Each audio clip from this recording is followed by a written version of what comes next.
There you are. It's been a minute, and this place is in dire need of tidying. You know, the thing about making games, some ideas, well, you just gotta retire them. Eventually, they stop fitting with the rest of the story. Not that it's not understandable, things change. And it's always nice to keep a record of things. See how things could have been. Or maybe they are, but are just there in more subtle ways than initially planned. In this video, let's take a look at some of these records from the development of the Under Presents, and get an idea of how the Under has changed since it was conceptualized. Because trust me, boy how it has.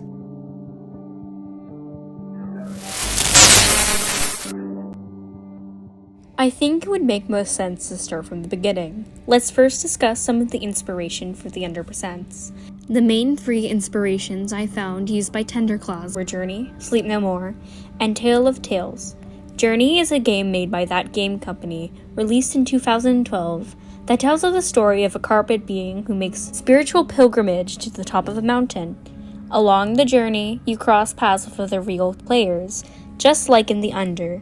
You can't communicate verbally, and the experience is purely anonymous. There are more connections to Journey in the Under that can be tied, but we're going to save that a little later in the video. Sleep No More is an immersive theater performance in which viewers walk through a set of rooms and experience the play in their own pace. This is a clear inspiration of both mechanics and story of Timeboat, as though you can walk around the set and experience the happenings at your own pace. You can't interact with the actors or influence the story too much. Additionally, much like in the Under, viewers of Sleep No More are given these Phantom of the Opera-esque masks to differentiate them from the actors. This could have been just a funny coincidence, but it makes more sense that this idea had a huge impact on the story and gameplay of the Under Presents. Finally, Tale of Tales is, as far as I can deduce, a movie that is a collection of various fairy and folk tales adapted for the big screen. I think this is more reflected by the recycling of stories and performances that the MC hosts in the Under, but that is as far as I can tell. This source of inspiration seems to be more of a broad foundation, as opposed to that of Journey and Sleep No More, that inspired specific elements in the game. Now that we have some context to what drove the creators of the Under Presents to make their game, I think discussing some initial concepts for the game would be a fitting subject to continue with. Taking a look at this initial pitch mentioned by Tenderclaws in their Reddit AMA not too long ago, we can see that the game's initial layout was to be much more linear, and the lines between the Under and Timeboat were blurred. In this version of the game, you would arrive on the docks, where, not too dissimilar to the current demo, you would buy a ticket that would grant you access to the rest of the game. From there, a ferryman would take you on a rowboat to a large cruise ship out in the ocean, and they'd tell you about the crew, as well as the illusions and anomalies that accompany them. The boat and the crew's story would play out in real time over the course of an hour, where at the end of the hour, a large storm would sweep up the boat and reset it back to where the journey began. Now, there's a bit to unpack here. To start, if you know anything about actor lore, you'd know that the whole ferryman thing is something that stuck around. Russell, in fact, is one of a few prominent ferryman characters, and based on the fact that Russell is also the one that you actually buy a ticket from in the current demo for the Under Presents, I think it's pretty safe to assume that Russell will be the one rowing you to the ship and giving a breakdown of what's to come, if the devs had continued on this route, that is. The ship and the stage, as we can see here, were pretty evidently adapted into Timeboat and the Under respectively. However, the stage, or the multiplayer lobby, would have been a part of, or at least accessible during the Timeboat story, instead of being separate entities like they are today. I think it would have been pretty cool to be able to experience both the events taking place on the Aikman and the various stage acts at the same time, as well as having Timeboat be multiplayer. But I understand this decision to separate the two. Timeboat is an experience that works well when the player is able to control the pace of the story. It would be really annoying to have to sit and wait for an hour to see a menial conversation between Sandy and Henry after having seen an argument between Sarah and Angela that was occurring at the same time. I don't know if that exactly makes sense, but I think you get what I'm trying to say here. Regardless, the storm, I think, was adapted into the Aikman being transported to the Under, and it becomes more of an inciting incident rather than a grand finale. I also like this decision because there surely wouldn't be much time to explore how the characters interact with this sudden change, and Timeboat would be more of a slice-of-life type story rather than the action-adventure it is now. Plus, it would kind of interfere with the MC's whole deal of bringing action to the Under, as we've established over these videos. But finally, there's this last box of which the game is named after, the Under, that in the blurb ominously describes that the main stage is a quote-unquote entertaining lobby to chill out in at the end of the hour. I assume this was adapted into how at the end of each real-time hour, the chandelier, clock, and other various things fall apart in the Under Club. It would have been interesting to see what else Tenderclaws may have had planned for this event though. I picture something even more entertaining, to put it in their words, than just a stage light falling down. Perhaps something a bit more magical or mysterious. Just food for thought. I also just want to point out that given the stage was originally going to be on board a ship, the name The Under may be much more literal than what it is now, as instead of being a pocket dimension outside of space-time, it simply just refers to being under or below the deck. Now that we have an understanding of the Under Presents, let's explore some early concepts for some characters, namely the sprites and the MC. For this section, we'll be taking a look at these two design sheets, starting with this one. Here we see some sprite designs in a few different color palettes. These designs seem pretty pre-story to me, as these designs are vastly different than the general aesthetic of the Under today. So I took this sheet to be kind of a splattering paint on a canvas to see what works. It's clear that a light element was crucial to the design, and I find it interesting how we went from the bodies being light and the masks being dark, to the masks being the one emanating light and fashioned to a dark mud body. The sprites could have even been purely light at one point, as we see with this sprite, and oh god, wait, is someone naked? Can I show this? Okay, let's This sprite design clearly resembles a certain exotemporal god, and you may be thinking that it would just make sense for the MC to create the sprites in this image, but this probably isn't the case actually. If you remember, the sheet is most likely pre-story, as we'll see on the next sheet, the MC was going to look very different. I hypothesize that whoever drew up these models just doodled a quirky little design that happened to stick. Some of these designs also feature flowing fabrics in place of the mud body, which is certainly a product of Journey's inspiration and looking at the designs of Journey's player models. Lastly, this lantern design is super dope, and I wish it could have been incorporated in some way. The physics would have been probably hard to pin down, though. Moving on, this sheet seemed to be made after a bit more polishing of the story and such, as we have a consistent color scheme and design in the sprites. The bodies are the same for the most part as the ones we have now, but it's clear that the masks were still a topic of contention. You may have already picked up on this from the previous sheet, but there was a clear theme of cats, or at least some kind of animal, that was to be incorporated into the sprite designs, based on the whiskers and pointed ears. I'm not entirely sure where this inspiration comes from. I speculate it may be a scrapped theme, with the 9 lives of cats symbolizing the cycling of life and stories in the Under, but it could just be a nod to Tenderclaw's cat, Lemisheen. I don't know if I pronounced that right, but please don't kill me in the comments, who did make it into the game as a prop for actors. If we look down a bit, we also see that there was intention of adding trails behind the sprites. One idea would be that the sprites would hover above a ball of light that would trace a fading line as it drifted around the desert.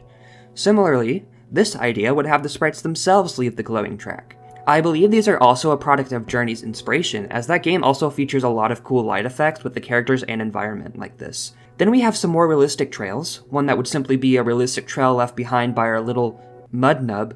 Something about saying that just feels icky. But anyways, then we also have a set of footprints meant to suggest unseen feet. This would have been interesting to see in the current version of the game, as it would remind us of the true nature and origin of us sprites, a conglomerate of lost human souls weathered down by the force of a time vortex. Perhaps instead of a singular set of footprints, we could see a variety of footstep patterns as we drift about the sand. A trail in general would have been neat, but I think it was later realized to be a bit off for the aesthetic of the game, and it may have caused lag in instances with many people. Also, just want to point out that the sprites here have Lego hands. Hey! Although it would have been pretty funny to have this in-game, I'm kinda glad they made the switch to real human hands. Additionally, this page features some early MC designs, which were meant to look more formal and resemblant of a microphone. The MC was clearly going to be more put together, with a sleeker design as well as some light shapes to form a bow tie and undershirt. This reminds me of something I only briefly touched on with the early sprite designs, but it seems that the masks, as well as these light shapes and the hands, were all intended to be made out of pure light, similar to that of the highlights on our current mask designs. I'm not sure what prompted the change, but I imagine all those light sources may not have been fun to incorporate from a graphics perspective, plus it would contrast greatly to the overall darkness of the Under. Lastly, we have this character that was unfortunately never added, the Cook. I imagine this was to be the MC's right-hand man of sorts, possibly replacing Russell. I could see them serving up cocktails with a side of fresh onions at the bar, but other than that, I'm not entirely sure what role they would play in the story. It's also possible that this character could have powers that rival the MC, judging by the fact that this is the only character other than the sprites and the MC that is made out of mud and sports a mask. I do think that this character is very Henry-esque, based on their scruffy vibe and blocky body. That gets me thinking though, if Timeboat and the Under had been merged onto one boat as initially planned, it could make sense for this character to take Henry's place as the head chef at the club. This design could also just be a different time sprite design, however. As we know, us sprites are made of the souls of actors past. Perhaps sprites' bodies would mimic the souls they are made of. One last thing, which is a minor detail but I find interesting, is that this character has scarred hands, which implies that us mud beings are not completely indestructible, and our light shapes would have been able to receive damage in a similar way to human tissue. It is possible that this character was just made that way, but it's an interesting thought no less. But I think these sprites have gone through enough dissecting at this point. Let's learn about the process Tenderclaws took to set a stage for these characters. The locations in the Under have been through a variety of phases. The club has seen most variation in its design, and it was actually going to look much different. In this image shared, also during the Reddit AMA, we see what was said to be the initial design for the club. It was going to be more open and flat, rather than sunken, and the VIP section and bar were absent. This photo is from early development though, so it's very possible that these would have been added later. But still, something about this isn't as lively as the club we have now.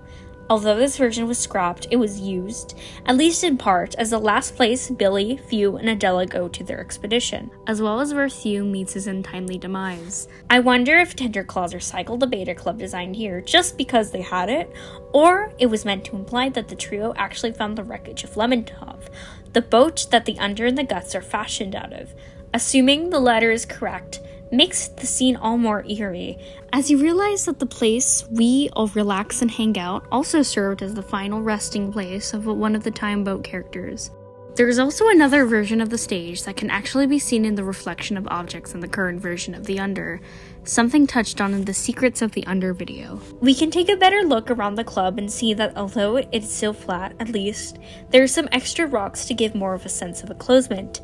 In addition, a large sculpture of Gerald hangs from the ceiling. At least, I assume it's a sculpture. It would be kind of upsetting if the MC, never mind. I wouldn't be surprised if there was the case though, given what he says at the end of his conversation with Lyle and Timeboat. They have a dolphin. Do you want me to get rid of it? No, keep the dolphin. Sure thing. We also see that there is something along the wall here, though I'm not too sure if that's the bar or anything. It in fact could be the employee of the Munt wall that we see in the MC's third intermission of Timeboat. It's not a perfect match, but it seems to be at least some sort of display, and I think it would be fun if his awards were accessible for us sprites to properly appreciate his hard work. The rest of the Under did have its fledgling state, but there wasn't much we could find for it other than the Crob Pit. As you most likely already know, the Crob Pit is a location in the Under that can be accessed by performing a ritual at its entrance. Inside, you can make a Crob mask, and 3 pieces of a board can be found scattered around that display the recipe for said mask when put together. However, the initial idea was actually going to make this ordeal much easier by having the pieces already set in order on the wall. There still is a version of this within the Crob Pit, and actors are actually known to teleport players here sometimes to assist in obtaining a Crob mask. But other than that, the only way to access this beta part of the Crob Pit is by glitching over to it. I do appreciate it was at least left in the game, but I suppose having everything quite literally laid out for you is a bit too easy for a whole mask. I also happened upon some interesting concept art showing that Journey could have been significantly more of an influence on the puzzles in the Under. If you've played Journey before, which I highly recommend you do if you haven't by the way, you know that there are secret runes scattered about the desert that, upon finding all of them, will grant you a secret skin and ability. But if we take a look at this concept art for the Under, it's hard to deny the similarities. I believe that these runes were either going to show players how to do certain rituals, such as the summoning of the Crob King, or be connected to the rituals themselves in some way. I think this would have been a very interesting addition to the Under, but by leaving players to discover things on their own, or by actor intervention, I think makes our game stand out. It also just doesn't really have the same vibe if all the places you go to are made out of sand, rather than very bright buildings randomly scattered about a monotone desert. Lastly, there's this very well done concept art for the Aikman. We see 2 depictions of the boat, the bottom one being what we're most familiar with, the Aikman caught in the midst of an ice field. However, this top painting of the Aikman stranded in the desert piques my interest as it could suggest one of 3 things. It could be a concept for a different outcome of the warping event at the end of Timeboat Act 1, where instead of being transferred to an ice field, the cast would instead end up in the desert. This is the most compelling in my opinion, as it's juxtaposed to that very instance in our current version of Timeboat in this image. Additionally, from a lore perspective, the cast is meant to have been teleported to the Under, so it would make sense for them to end up in the desert that we're all familiar with. The second possibility is that this entire painting is displaying the wreckage of the Aikman post-show. The bottom image is shortly after Timeboat has played its last loop, and the top is after it has been taken to the desert, like the sets of the time loops before it. And lastly, this could simply just be some art drawn up by one of the team's artists for fun, and to help recenter the tone during development. This one is probably the most likely, but alas, it's not as fun. There was also talk of additional puzzles and labyrinths by Tenderclaws in the Reddit AMA, but of course that's to be expected when developing a puzzle-heavy game. Alright, for this last section, I just want to discuss some honorable mentions, as there are a few things I found during my research that were interesting enough to talk about, but didn't provide enough substance to warrant a full section on them. So, let's just go ahead and get started with the first one, Beta Timeboat characters. Looking at these two design sheets, we see that Tenderclaws knew what kind of characters they wanted to add, but weren't certain on the designs for each. Now, I'm not going to break down each design individually, because I know this video is getting long at this point, so I'll just point out a few of the notable ones. First, there's this character that seems to have been cut entirely. It appears there was meant to be some sort of fitness guru or coach on board the Aikman. This design on the left did make the cut as an actor model, but it's curious that this gym bro type was cut from Timeboat. I speculate this character would have been comic relief, but I suppose it'd be a bit of a challenge to try to explain their presence on the journey. There's also a surprising amount of art depicting Coleman, or the engineer character, as a fluffy-haired blonde such as myself. The half-shaved black hair may have been a last-minute change because it really seems here that the devs were set on this design, unlike the rest of the characters. Lastly, there are these interesting sprite designs. At first glance, you might conclude that these were to be the player designs when entering Timeboat, but based on their more anthropomorphic design, it's possible that these designs were actually going to be characters. Perhaps these would be the ghosts of the cast after their final loop, or maybe the souls of actors from loops past. We also have some early poster designs for the stage acts presented at the Under. I'll keep this one short as I plan to make a video discussing the stage acts in full sometime in the near future. Starting off, these two posters in the top feature a band called Punk. This is very resemblant of the Lame Drivers, so I conclude this was an initial concept for an animatronic band that was going to be an original design by Tenderclaws, until they found a real band interested in incorporating their music into the Under Presents. We also have two posters for a ventriloquist, whom I'd assume to be Apple Pie Bundy, but this is clearly not our beloved water-gurgling, rotten egg farming guy. In fact, this looks more like Sweaty Eddie, a cut stage act of which I'll talk about more in detail in the stage acts video. Finally, I'd like to point out these Helvetica Perpetua posters. To me, these designs portray a much more cartoony and fun person than the more posh and chic Helvetica that we know and love. Not to mention, she actually lets Tina take up more than 2% of the poster. It appears she was to be called Helvetica Kennedy, which is also just a more fluffy sounding name. If you weren't aware, there was also a mask design that never made it into the game despite having a full model and such.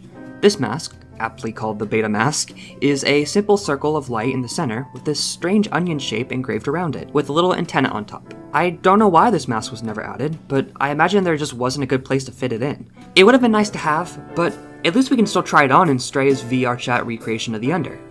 During my research, I also heard mention of a mystical shovel that deleted anything it touched, kind of like if King Midas turned things to dust rather than gold. It was meant to be an actor prop and tool that would assist them in their storytelling, but it was majorly game-breaking and quickly removed. This could be a rumor, but I think it's pretty funny if it's real. And finally, I just want to take a moment to show some really cool art I found that was made for the Under Presents during production that didn't exactly qualify as concept art in my mind, but similar to that Aikman drawing, was most likely done to encapsulate what Tenderclaws was going for in terms of atmosphere for their game. I'm just going to display them in a kind of montage, and I'll see you on the other side.